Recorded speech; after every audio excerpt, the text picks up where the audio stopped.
Bhuvanagiri BJP MP అభ్యర్థి బూర నరసాగౌడ్ మాట్లాడుతున్నారు. ఇప్పుడు లైవ్ చూద్దాం. 1400 కోట్లు ఏదైతే ఆరోగ్యశ్రీ బకాయిలు ఉన్నాయి మీరు వెంటనే చెల్లించండి. 10 లక్షల ఆరోగ్యశ్రీ కార్డు మీరు మేనిఫెస్టోలో నొక్కి ఒక్కానించి చెప్పారు కదా 10 సార్లు. దాన్ని వెంటనే అమలు చేయాలి. పేద రోగుల్ని కాపాడుకోవాలి. మీరు కనీసం మోడీ గారిని చూసి నడుచుకోండి. నేను ఎంపీగా ఉన్నప్పుడు ఒక హాస్పిటల్ తెచ్చాను, ఎయిమ్స్ హాస్పిటల్, మోడీ హాస్పిటల్. బూర నరసాగౌడ్ తెచ్చిండు. ఈరోజు 10 రూపాయల ఓపితోని సంవత్సరం అవుతుంది.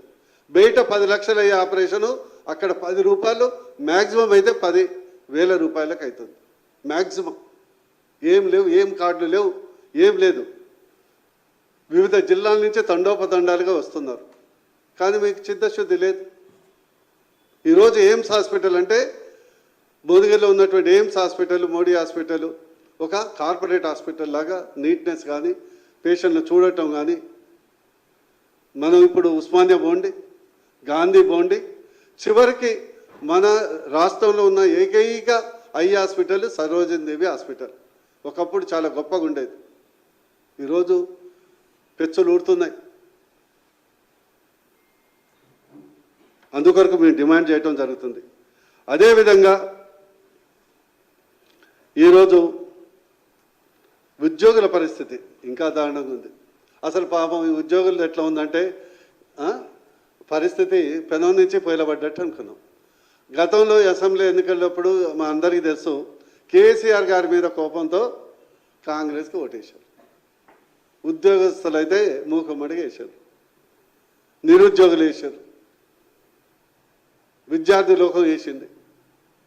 ఈరోజు ఉద్యోగస్తులది ఈరోజు వాళ్ళ డిఏ ఎంత పెండింగ్ ఉంది? డిఎన్ఎస్ అలౌన్స్ 1/7/2022 ఫస్ట్ విడత పెండింగ్. ఇదే మరి రేవంత్ రెడ్డి గారు హామీ ఇచ్చారు. నేను అడిగితే హామీ పత్రంలో ఉంది, మేము రాగానే వితిన్ 100 డేస్లో మొత్తం డిఏలు క్లియర్ చేస్తామని హామీలో ఉంది కాబట్టి మేము డిమాండ్ చేస్తున్నాం. రెండో విడత జనవరి 2023, మూడో విడత జూలై 2023, నాలుగో విడత 2024 జనవరి. 4 విడతలు పెండింగ్ ఉంది. రేవంత్ రెడ్డి గారు ఇంతవరకు కనీసం ఉద్యోగుల సంఘాన్ని ఒక్కసారి కలిసిర్రా? వాళ్ళకంటే అపాయింట్మెంట్ ఇచ్చిర్రా? వాళ్ళ సమస్యలు వినే ప్రయత్నం చేశారా? చేయలే. అందుకని మేము డిమాండ్ చేస్తున్నాం. ఈరోజు కేంద్ర ప్రభుత్వం చూసి నేర్చుకోండి.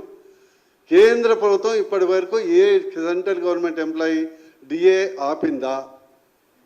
ఆపలేదు, ఎప్పుడు ఆపలేదు. టంచన్గా వాళ్ళ ఉన్న డిఏ కానీ పిఆర్సీ కానీ విధిగా పడతాయి, జీతాలు కానీ. ఈరోజు అదే ఎట్లనే ఉంది. పిఆర్సీ ఇప్పటి వరకు పిఆర్సీ అమలు చేస్తామని హామీ ఇచ్చినటువంటి ఈ ప్రభుత్వం ఇంతవరకు పిఆర్సీ గురించి మాట్లాడతారు. ఇక పోతే హెల్త్ స్కీమ్, నేను డాక్టర్ని చెప్పి నాకు తెలుసు ఉద్యోగుల కోసం. గతంలో ఉమ్మడి రాష్ట్రంలో ఉన్నప్పుడు నాకు తెలుసు చాలామంది అది బిల్లు రియంబర్స్మెంట్ ఉండే, హెల్త్ స్కీమ్ ఉండే, reimbursement bill, medical bill reimbursement ఉండే. మా దగ్గరకు వచ్చేది ₹1,00,000 బిల్లు వస్తాయి, 70-80 వేలు రిటర్న్ వచ్చేది వాళ్ళకు. మమ్మల్ని అడిగి అంతో ఇంతో ఆ 10,000 బిల్లు ఎక్స్ట్రా వేయించుకునేది. అంటే వాళ్ళకు 100% వచ్చేది. కానీ ఈరోజు కొండ నాలుక మందేస్తే ఉన్న నాలుక పోయినట్టు ఈరోజు ఉద్యోగుల పరిస్థితి ఎట్లయిందంటే, కార్పొరేట్ ఉద్యోగశ్రీ అని పెద్ద కార్డు పోయిన ముఖ్యమంత్రి గారు పెట్టడం, కార్పొరేట్ హాస్పిటల్ పోతే ఆడు తీసుకోడు. మీది ఉద్యోగం మీదంతా అది ఏంటంటే డేట్ ఎక్స్పైరీ అయిన క్రెడిట్ కార్డు లాగా ఈ యొక్క మా దగ్గర చెల్లదు. ఆరోగ్య భద్రత పోలీసు వాళ్ళు పోతే అసలు గేట్ లోపలి కూడా రానియరు. ఇక జర్నలిస్ట్ హెల్త్ కార్డుకి అయితే దిక్కు దివానా లేదు. అది ఇంట్లో ఫ్రేమ్ కట్టించడానికి కూడా పనికిరాదు,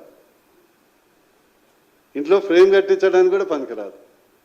ఎంత ఘోరం అంటే నా దగ్గరికి వస్తుంటారు, హాస్పిటల్ మేనేజ్మెంట్స్ మా దగ్గర పనిచేయవు, ఇక్కడ ఈ హెల్త్ కార్డు మా దగ్గర, ఈ గవర్నమెంట్ హెల్త్ కార్డులు మా దగ్గర పనిచేయవు. అంటే